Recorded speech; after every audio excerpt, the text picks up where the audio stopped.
intercept them is keep up with the harpoon vessels. They're much too fast for us. So what we do, we launch these ribs, and what these ribs do, the sea shepherd people in the ribs, is they harass the harpoon vessels to make their job that much harder. Captain Paul Watson has said that, you know, if all we... My name is Brendan Kelly. I'm here tonight in the University of Falmouth.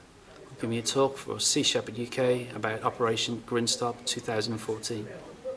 And do you do this regularly? I've been doing this regularly for the last 2 weeks. This is part of the campaign. We're going around the UK raising awareness about it, talking to people, getting people aware of what's happening in the Faroe Islands. And do you actually work for Sea Shepherd? No, I'm an unpaid volunteer. I'm doing this in my free time, my full-time job. I'm an instructor. I teach people how to drive tube trains on London Underground. So this is a bit different for you? Yeah, it's a bit different, yeah. So why? Why are you becoming involved with this? Well, first of all, I'm in Sea Shepherd, passionate about what Sea Shepherd does, and I'm very, very passionate also about Operation Grinstop 2014. We want to put an end once and for all to what's happening, the slaughter of pilot whales and other cetaceans in the Faroe Islands. How long has it been going on in the Faroe Islands? I think the first recorded instance of a grind was in 1584, so it's been going on for some time. And what exactly is it? What is the grind? The grind is a type of hunt that's been going on for a long time, where people on land go out into the sea and they find pods of pilot whales and other cetaceans, Atlantic white-sided dolphins, and they herd them into the coves or beaches of the Faroe Islands, where they use various methods to set upon them, drag them onto the beaches and kill them with knives. They say it's a very humane process. It takes 2 minutes at most, but the evidence that we have that Sea Shepherd has screams otherwise. It's not. It's one of the most inhumane things you could possibly witness.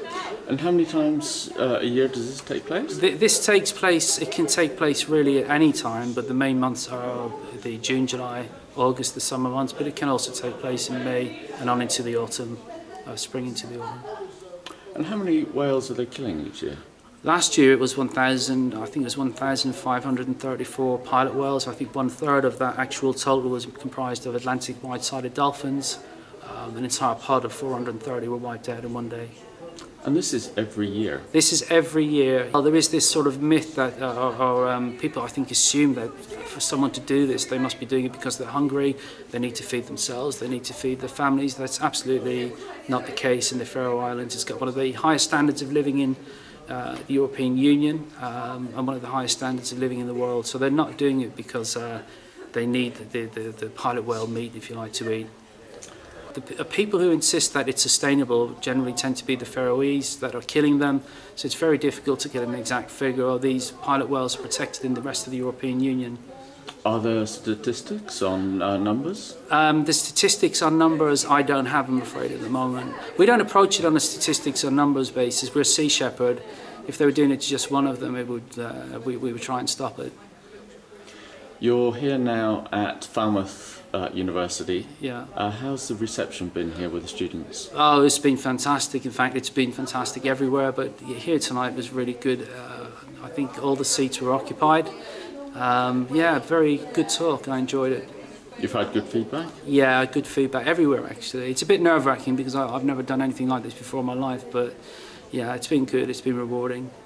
And when the students leave now, yeah, after your talk, what are you hoping that they will do as individuals? I'm hoping that first and foremost they will obviously be aware themselves if they haven't been aware already, and with that awareness that they will tell their friends and other people and use tools that we have that perhaps weren't available in the 1980s when Sea Shepherd was there, or the social media, the internet, and create awareness that way as well.